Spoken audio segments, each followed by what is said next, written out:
भोपाल से प्रस्तुत हैं प्रादेशिक समाचार। नमस्कार, समाचारों के साथ मैं जितेंद्र रघुवंशी। पहले मुख्य समाचार। प्रधानमंत्री नरेंद्र मोदी जापान के प्रधानमंत्री के साथ द्विपक्षीय और क्षेत्रीय मुद्दों पर विचार विमर्श करेंगे। लाडली बहना योजना के आवेदन गांव और शहरों के वार्डों में 25 मार्च से भरवाए जाएंगे। प्रदेश में पशुओं तक चिकित्सा सुविधा पहुंचाने के लिए एम्बुलेंस चलाई जाएंगी और 5वां पोषण पखवाड़ा शुरू। मोटे अनाज के प्रति किया जाएगा जागरूक। अब समाचार विस्तार से। जापान के प्रधानमंत्री किशिदा फूमियो 2 दिन के भारत दौरे पर सुबह नई दिल्ली पहुंच रहे हैं। उनका प्रधानमंत्री नरेंद्र मोदी के साथ वार्ता का कार्यक्रम है। बैठक के दौरान दोनों पक्ष आपसी हित के द्विपक्षीय और क्षेत्रीय मुद्दों पर विचार विमर्श करेंगे। इस दौरान G7 के अध्यक्ष पद पर जापान और G20 के अध्यक्ष पद पर भारत की वरीयताओं पर भी चर्चा की जाएगी। जापान के प्रधानमंत्री दोपहर बाद 41वां सप्रू हाउस व्याख्यान देंगे। 2014 में भारत और जापान के संबंधों को विशेष रणनीतिक और वैश्विक भागीदारी का दर्जा प्राप्त हुआ था।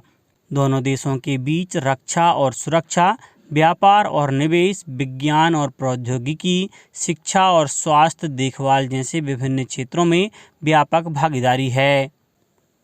प्रधानमंत्री नरेंद्र मोदी ने कहा है कि मन की बात के पिछले सभी 98 संस्करणों में जमीनी स्तर पर काम करने वाले लोगों की प्रेरणादायक जीवन यात्रा की चर्चा की गई है। एक ट्वीट में श्री मोदी ने श्रोताओं से इन लोगों और उनके अथक परिश्रम के बारे में जानने की अपील की। मुख्यमंत्री शिवराज सिंह चौहान ने कहा है कि लाडली बहना योजना में 25 मार्च से आवेदन प्रक्रिया शुरू होगी। इस प्रक्रिया को बहुत सरल बनाया गया है। मुख्यमंत्री श्री चौहान ने सोशल और इलेक्ट्रॉनिक मीडिया पर जारी संदेश में यह बात कही। उन्होंने कहा कि योजना के फॉर्म आपके गांव और शहर के वार्डों में भरवाए जाएंगे। बहनों को लोक सेवा केंद्र या कहीं और जाने की ज़रूरत नहीं है। सभी गांव में हमारे कर्मचारी आएंगे और फॉर्म भरवाएंगे। जब तक सभी बहनों के आवेदन नहीं भर जाते तब तक शिविर लगते रहेंगे। मुख्यमंत्री श्री चौहान ने कहा कि EKYC के लिए कोई शुल्क नहीं देना होगा। यदि कोई EKYC के लिए पैसे मांगता है तो CM हेल्पलाइन नंबर 181 पर फ़ोन कर शिकायत दर्ज करा सकते हैं। भारतीय रेल मंडल दिल्ली और जयपुर के बीच शीघ्र ही वंदे भारत एक्सप्रेस रेलगाड़ी का परिचालन शुरू करेगा। रेल मंत्री अश्विनी वैष्णव ने नई दिल्ली अजमेर शताब्दी एक्सप्रेस में उपलब्ध यात्री सुविधाओं का निरीक्षण किया। श्री वैष्णव ने इन सुविधाओं के बारे में यात्रियों से बातचीत भी की। उन्होंने कहा कि यात्रियों की प्रतिक्रिया सकारात्मक रही है। यात्रियों ने बताया कि रेलगाड़ियों और प्लेटफॉर्म में पहले से ज़्यादा साफ सफाई है। श्री वैष्णव ने कहा कि रेलवे इस मार्ग पर नई पहल करेगा।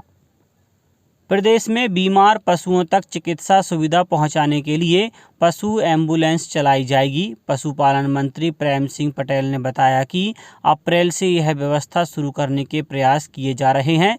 इन वाहनों में GPS, माइक, माइक्रोस्कोप, रक्त जांच किट, बैटरी चलित छोटा फ्रिज, दवाइयां, डिस्पोजेबल सिरिंज, ग्लव्स, कृत्रिम गर्भाधान किट और छोटे मोटे ऑपरेशन की सुविधा रहेगी।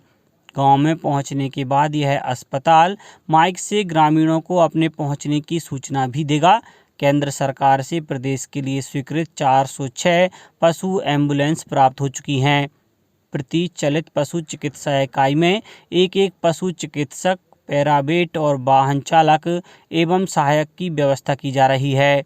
इसके संचालन के लिए कॉल सेंटर की स्थापना भी की जाएगी, जिसमें 5 पशु चिकित्सक और 15 कॉल एग्जीक्यूटिव को आउटसोर्स से नियोजित किया जा रहा है। सूचना और प्रसारण तथा युवा कार्यक्रम और खेल मंत्री अनुराग सिंह ठाकुर ने भारतीय खेल समुदाय से देश को अंतर्राष्ट्रीय खेल पटल पर अग्रणी बनाने की अपील की है। श्री ठाकुर ने कल सुबह चेन्नई में तमिलनाडु शारीरिक शिक्षा और खेल विश्वविद्यालय के दीक्षांत समारोह में कहा कि केंद्र और राज्यों के समर्थन तथा आधुनिक खेल सुविधाओं के कारण अब भारतीय एथलीट अंतर्राष्ट्रीय प्रतिस्पर्धाओं में उत्कृष्ट प्रदर्शन कर रहे हैं। श्री ठाकुर ने खेलों में महिलाओं के पुरस्कार जीतने और रिकॉर्ड बनाने की प्रशंसा की। उन्होंने कहा कि खेलों में सांस्कृतिक पहचान और सामाजिक संबंधों को आकार देने की क्षमता है। 5वां पोषण पखवाड़ा आज से शुरू हो रहा है। महिला और बाल विकास मंत्रालय के इस आयोजन के दौरान देश भर में विभिन्न कार्यक्रम आयोजित किए जाएंगे। कार्यक्रमों में पोषण के महत्व के बारे में जन आंदोलन और जन भागीदारी के माध्यम से जागरूकता का प्रसार करना और पौष्टिक खान पान की आदतों को बढ़ावा देना है। इस वर्ष के पोषण पखवाड़े का विषय है सबके लिए पोषण, स्वस्थ भारत की ओर बढ़ते कदम। वर्ष 2023 को अंतर्राष्ट्रीय मोटा अनाज वर्ष घोषित किए जाने के कारण इस वर्ष श्री अन्न को लोकप्रिय बनाने पर विशेष ध्यान दिया जा रहा है। वहीं नई दिल्ली में भारतीय खाद्य संरक्षा एवं मानक प्राधिकरण ने 2 दिवसीय वैश्विक श्री अन्न सम्मेलन के दौरान विचार मंथन सत्रों का आयोजन किया। सम्मेलन का उद्देश्य सरकार के विभिन्न कदमों को आगे ले जाने में पोषणविदों, स्वास्थ्य विशेषज्ञों, नीति निर्माताओं और प्रमुख भागीदारों को शामिल करना तथा मोटे अनाज की खपत, स्वास्थ्य लाभों, अनुसंधान, नवाचारों, सततता और खाद्य प्रणाली परिवर्तन के बारे में विचार विमर्श करना है। अब बात मौसम की। प्रदेश में पिछले कुछ दिनों से बेमौसम बारिश का दौर जारी है। अधिकांश जिलों में तेज आंधी के साथ बारिश और ओले गिरने के समाचार मिले हैं। सीहोर जिले में तेज आंधी के साथ हो रही बारिश और ओलावृष्टि से जिले में हजारों हेक्टेयर में गेहूं और चने की फसल खराब हो गई, जिससे किसानों के चेहरों पर चिंता की लकीरें खिंच गई हैं। सतना जिले में तेज बारिश और ओले गिरने से फसलें प्रभावित होने की खबर है। खरगोन जिले में भी ओले गिरने से फसलों को नुकसान पहुंचा है।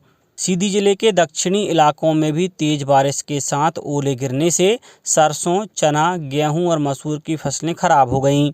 मंदसौर, आगरमालवा, पन्ना, रतलाम, खंडवा, राजगढ़, शाजापुर सहित अन्य जिलों में बारिश और ओलावृष्टि से फसलों के खराब होने की खबर है। मौसम विभाग के अनुसार अगले 24 घंटों में प्रदेश के आधे से ज़्यादा जिलों में बारिश का दौर जारी रहेगा। 2 सिस्टमों के एक्टिव होने से तेज आंधी के साथ बारिश और ओले गिरने की संभावना है। अब कुछ समाचार संक्षेप में। शिवपुरी जिले के कोलारस के चिलावत गांव के 7 लोगों के चंबल नदी में बहने के बाद 2 लोगों के शव मिले हैं। 5 लोगों की तलाश जारी है। भोपाल संभाग के पूर्व कमिश्नर और सीहोर जिले के पूर्व कलेक्टर कविंद्र क्यावत मोटरसाइकिल से नर्मदा परिक्रमा के दौरान सीहोर पहुंचे। यहां लोगों ने उनका आत्मीय स्वागत कर नर्मदा परिक्रमा की शुभकामनाएं दी। छिंदवाड़ा जिला जेल में गत दिवस आयुर्वेदिक स्वास्थ्य शिविर संपन्न हुआ। शिविर में लगभग 243 कैदियों का स्वास्थ्य परीक्षण कर औषधि वितरित की गई। और बैतूल में आयोजित 3 दिवसीय मड़ई उत्सव के दूसरे दिन जनजातीय नृत्यों की धूम रही। कलाकारों द्वारा आकर्षक जनजातीय नृत्यों की प्रस्तुति दी गई। अंत में मुख्य समाचार एक बार फिर। प्रधानमंत्री नरेंद्र मोदी जापान के प्रधानमंत्री के साथ द्विपक्षीय और क्षेत्रीय मुद्दों पर विचार विमर्श करेंगे। लाडली बहना योजना के आवेदन गांव और शहरों के वार्डों में 25 मार्च से भरवाए जाएंगे।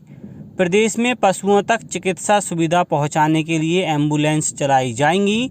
और 5वां पोषण पखवाड़ा शुरू, मोटे अनाज के प्रति किया जाएगा जागरूक। इस बुलेटिन में इतना ही। घर पर रहिए, सुरक्षित रहिए और सुनते रहिए प्रादेशिक समाचार। नमस्कार।